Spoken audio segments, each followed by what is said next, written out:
Good morning, dear friend. Let me share something with you, a story that stayed with me for years. I once came across an older gentleman sitting quietly near a gentle river in upstate New York. It was early morning, the mist hovered above the surface of the water, and not a single ripple disturbed its slow, steady current. He sat on a weathered bench, hands resting loosely on his knees, eyes fixed on the river, as though it were telling him a story. Curious, I approached and asked what he was thinking. He turned to me with a smile that carried a kind of peace I hadn't quite known. "I used to fight that river," he said. "Every bend, every pull. I resisted. I thought I had to take control, dictate the speed, the direction, the course of everything. But the more I resisted, the more I struggled. I felt like I was sinking. Then one day I stopped. I let go. Not because I gave up, but because I finally chose to trust. That moment has lingered in my heart ever since." Isn't that where many of us find ourselves? Waking up each day trying to micromanage life, clutching tight to our expectations, our deadlines, our version of how the day should unfold, believing we must keep everything in motion. But what if that's not the invitation? What if God is not asking us to fight the current, but to yield to His flow, to lean into His pace, to trust His direction even when it's slower than we'd prefer, or doesn't seem to lead where we had hoped? This morning I want to ask you to consider something deeper, not just a whispered prayer, but a whole new posture of heart. A quiet declaration that says, "Lord, I release today into your hands. I give you not just the parts I'm proud of, but also the ones I try to hide, the worries, the disappointments, the tension I carry in my chest. I surrender it all, and I will wait with you." Surrender isn't quitting, it's not weakness. Surrender is full permission. It's saying, "God, you can have access to it all. I trust you more than I trust my plans." There is a unique power in choosing to trust instead of rush. So I invite you to pause here, stay with me, let your spirit breathe, allow these words to sink in and settle. Because I truly believe that a surrendered heart unlocks blessings that striving never could. God is not distant, He hasn't gone silent, and He certainly hasn't given up on you. This is a morning for release, a morning of realignment, a morning to say, "Lord, I'm not going to run ahead of you anymore. I belong to you, and I'm choosing stillness over struggle." Scripture reminds us in Romans 12:01, "Offer your bodies as a living sacrifice, holy and pleasing to God. This is your true and proper worship." That word living is so important. It speaks of an offering that's ongoing, daily, and intentional. Offering your life as a living sacrifice isn't about one big moment. It's about letting God use your hands, your decisions, your words, your routine. It's recognizing that the way you greet your neighbor, the patience you show in traffic, the kindness you give to someone who may never repay you, these are all offerings on the altar of daily life. Can your daily routine become a form of reverence? We see this modeled in Abraham's story. When God asked him to offer Isaac, Abraham obeyed, not because he understood the why, but because he trusted the who. His willingness to lay down what was most precious became one of the clearest pictures of surrender in all of Scripture. And in that place of radical obedience, God provided. So I ask you gently today, what are you afraid to place on the altar? Galatians 2:20 takes us further. "I have been crucified with Christ, and I no longer live, but Christ lives in me." This is not surface-level faith. This is full-color surrender. It's not about asking God to come alongside our goals. It's about asking Him to lead them. When you allow Christ to live through you, something shifts. Fear begins to lose its grip. The need to be noticed is replaced by a desire to reflect His love. You stop being defined by what you lack and start walking in the power of the resurrection. Think of Paul, the one who once persecuted the church and later became one of its most passionate apostles. Why? Because he stopped living for himself and allowed Christ to live through him. His hardships, shipwrecks, prison cells, persecution were not evidence of failure, but of faithful surrender. What would change if Christ lived through your situation today? Psalm 143:10 says, "Teach me to do your will, for you are my God. May your good spirit lead me on level ground. Surrender doesn't begin with strength. It begins with a teachable heart. It says, God, I don't want to just ask you to bless my plans. I want to know yours. Real transformation doesn't come from certainty. It comes from willingness. The surrendered heart says, I don't have to know everything. I just need to follow the one who does. Have you asked God to lead you lately? Not just to rescue you in crisis, but to shape you for calling. Samuel did. As a boy, when he heard God calling in the quiet of night, he didn't reply with confidence. He simply said, Speak, Lord, for your servant is listening. That simple act of humility launched a lifetime of divine purpose. Sometimes surrender isn't loud. Sometimes it's just the quiet whisper of, I'm listening. So today, friend, wherever you are, whether you're in a season of waiting, wrestling, or wondering, I pray you'll embrace this kind of surrender. Let God take the lead. Let go of what's weighing you down.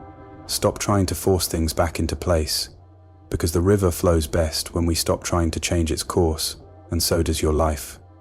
When you trust the one who charted the waters from the very beginning. And then, just when we need it most, the words of Proverbs 3:5 and 6 bring us back to center. Trust in the Lord with all your heart, and do not lean on your own understanding. In all your ways acknowledge him, and he will direct your paths. We've heard these verses time and again, but how often do we live them? To trust God with your whole heart doesn't just mean believing when it's easy. It means trusting even with the parts of your heart that are still bruised. The dreams you're scared to speak aloud. The hopes that feel too fragile to place in someone else's hands. It means loosening your grip on the plans you've clung to for so long and allowing God to lead, even when the path ahead doesn't look like what you prayed for. Choosing not to rely on our own understanding may feel counterintuitive. It asks us to set aside the logic we've built our lives on. It calls us to obey when nothing makes sense, to walk in faith when the facts seem to scream the opposite. But this is the essence of surrender. Can you still trust God when the map goes blank, when he says wait, but your soul is ready to run? When his answer doesn't match your request, can you still believe that he's good? Think about Joseph, sold into slavery by his own brothers, wrongly accused, thrown into prison, forgotten by those he helped. Everything in his life pointed toward injustice, yet Joseph held on. He didn't let bitterness take root, and when the time was right, God's time, not his, Joseph was raised up, not only to fulfill his own calling, but to save an entire nation. His story reminds us that even when the road seems winding and unfair, God is still leading us to something greater. What looks crooked now is being straightened by the hands of the one who sees the end from the beginning. Then we come to the words of Jesus in Luke 9:23. Whoever wants to be my disciple must deny themselves and take up their cross daily and follow me. This is where surrender moves from concept to commitment. It's not just a one-time declaration. It's a daily decision. Following Jesus means letting go of self. Not in self-hatred, but in self-offering. It means saying, Jesus, I give you the first word in my morning, the final say in my choices, and complete access to everything in between. It means refusing to let ego, emotion, or entitlement call the shots. It's letting love lead. Even Christ himself in the Garden of Gethsemane laid his will before the Father. With sorrow in his heart and the weight of the cross ahead, he still prayed, not my will, but yours be done. If the Son of God, in his most human moment, surrendered fully, how much more should we offer up our today?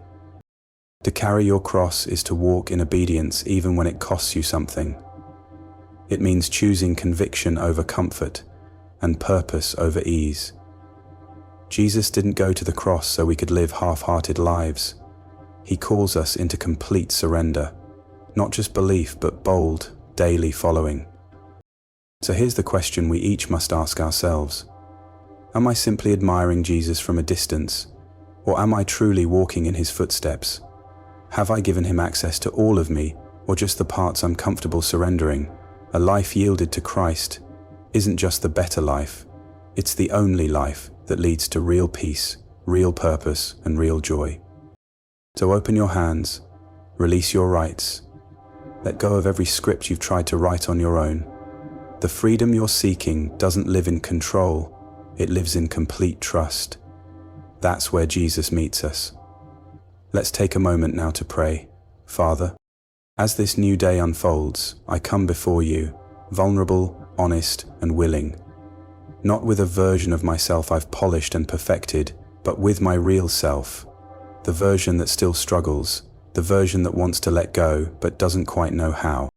Lord, here I am, offering this day not as something for me to control, but as something for you to lead.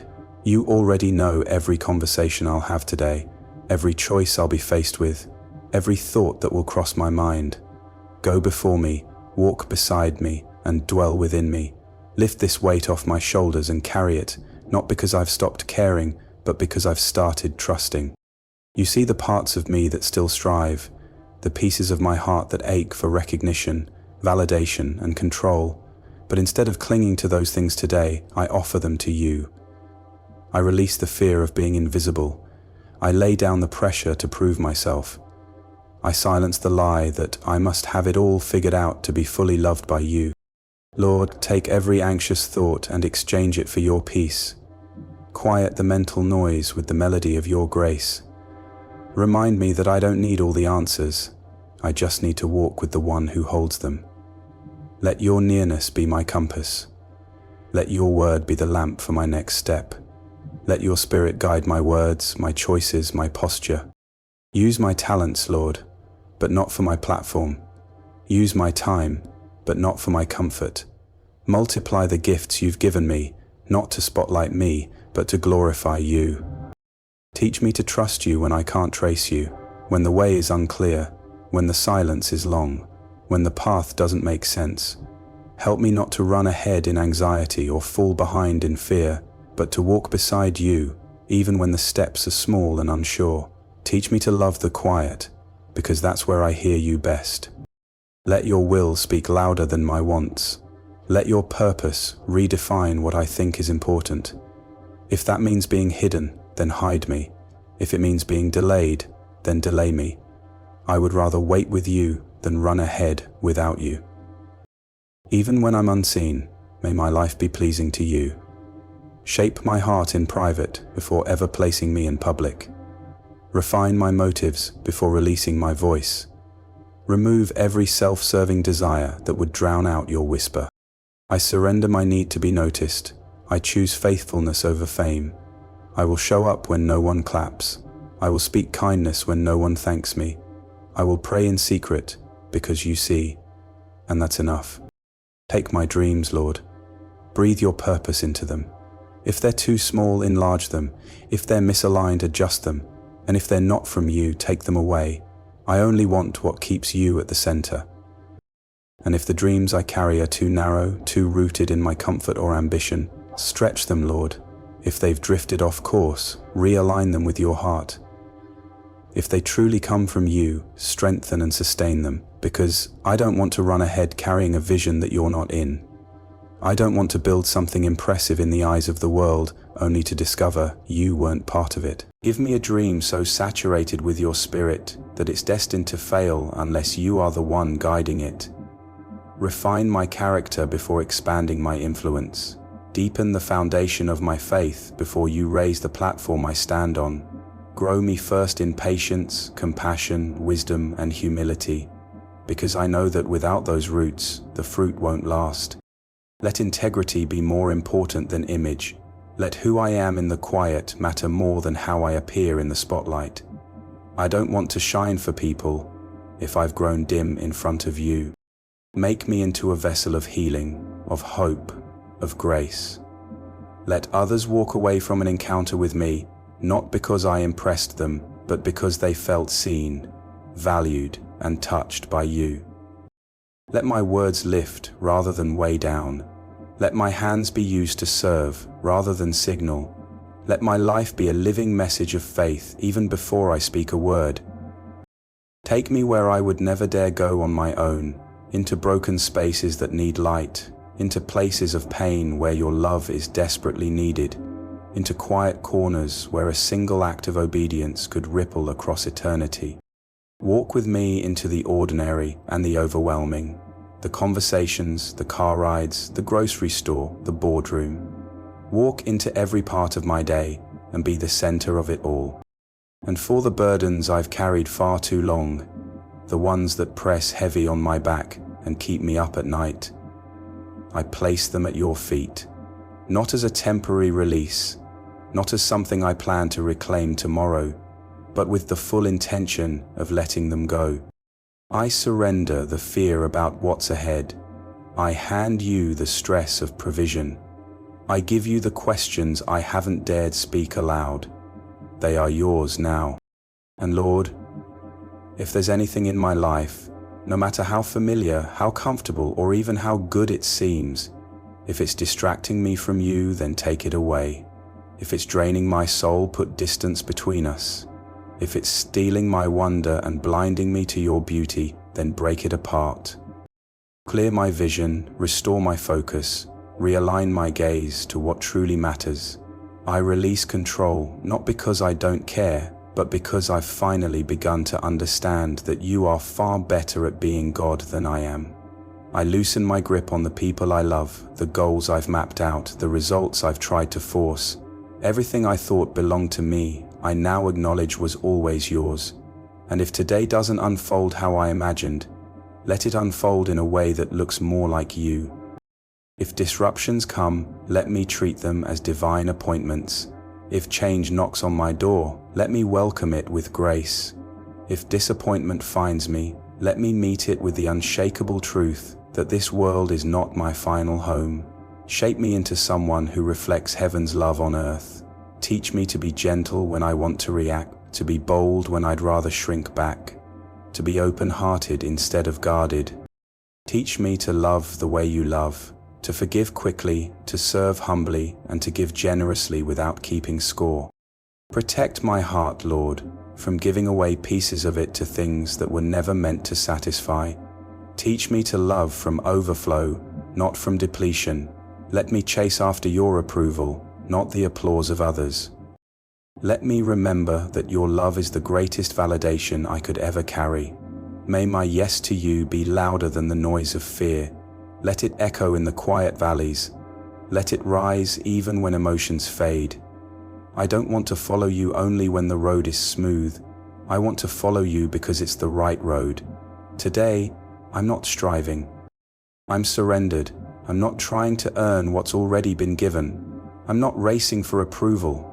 I already have you, and that is enough. This life, this breath, this very moment, it's all yours. Take it, shape it, move it, multiply it, guard it, fill it, break it if you must, but let it be fully, unshakably, eternally yours. And Lord, I pause now for those listening and praying alongside me, for the hearts that feel overwhelmed, the souls that are weary, the hands that feel too tired to lift again. You know their battles. You see their silent cries and the tears they never show. You know the doubts they carry and the burdens they don't talk about. Would you meet them right there, in that fragile space? Wrap them gently in your presence. Let your peace quiet the storm in their minds. Let your love cancel every whisper of unworthiness. Give them the strength to surrender, not as defeat, but as trust. Help them see that letting go is not losing, it's stepping into something stronger, something sacred, something divine. Let them feel you in both the ordinary and the miraculous. Let fresh wind blow through tired spirits. Let them know that you are not far away, but closer than fear, closer than failure, closer than breath itself. Jesus, we need you, today and every day. We choose you again, we lay it all down. That was the turning point, when I finally stopped trying to breathe life into something God had already buried. I began to feel his peace return, soft, quiet, like a whisper settling into my soul. That's when true surrender began to take root. So let me ask you gently, what parts of your life are you still holding too tightly? What areas are you trying to manage, control, or fix on your own? Is it your financial security, your future plans, a fragile relationship you're afraid to lose. Or maybe it's a dream you've nurtured for so long that letting go feels like failure. Often, the very thing we're most afraid to release is the one thing God is asking us to place into His hands. And surrender, real surrender, isn't passive. It's not giving up. It's an act of courageous trust. It's choosing to believe that God is wiser than our assumptions, stronger than our striving, and kinder than we imagine.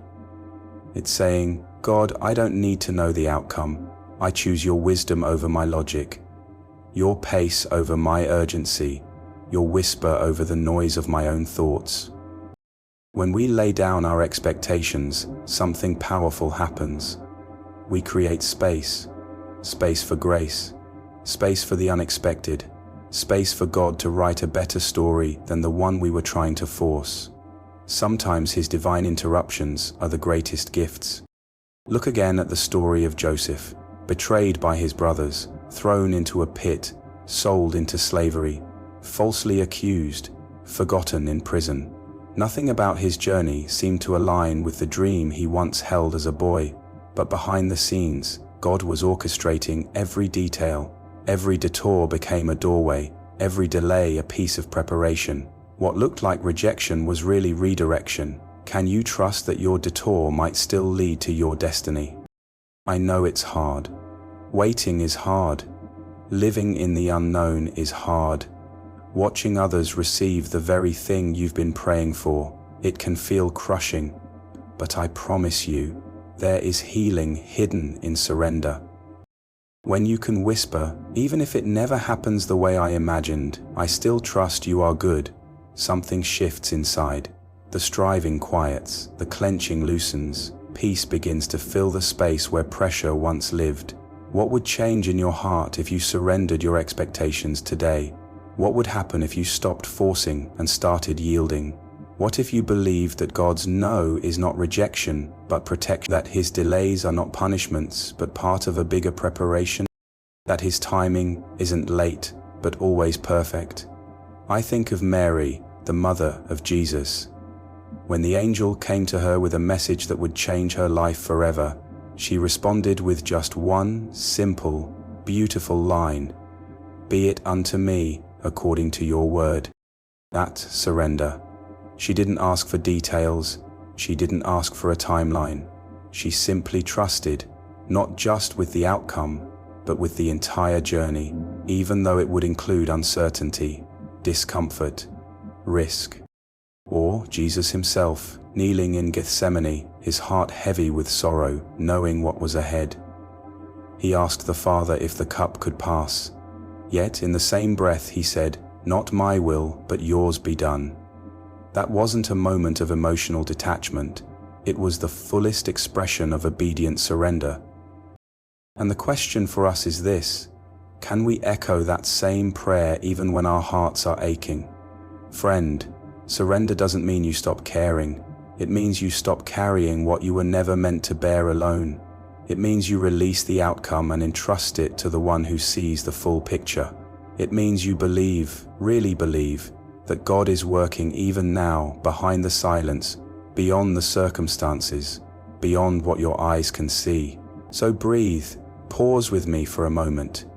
Ask yourself, where am I still gripping the pen and trying to finish a sentence God never asked me to write? Where have I confused His delay with denial? Where has fear disguised itself as wisdom and kept me from moving forward? And then, let go. Whisper it, write it in your journal, speak it aloud if you need to. God, I give this to you, even if it doesn't turn out the way I hoped, even if it looks like a loss, even if it breaks my heart. I trust that you are doing something greater than I could imagine, because He is. He sees the full picture, not just the corner piece you're holding. He knows the ending, not just the current chapter. And He loves you far too deeply to let you settle for a lesser story. Your job is not to control everything. Your job is not to carry every burden or force every door open. Your job is simply to follow, to believe, to release. To trust that the same hands that hold the stars are strong enough to carry your tomorrow. And here's the beautiful thing.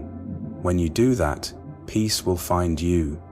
Not necessarily because the situation changes, but because you do. Suddenly, you're free. Free to worship, free to rest, free to be led. That's what surrender really is. It's not the end of the journey.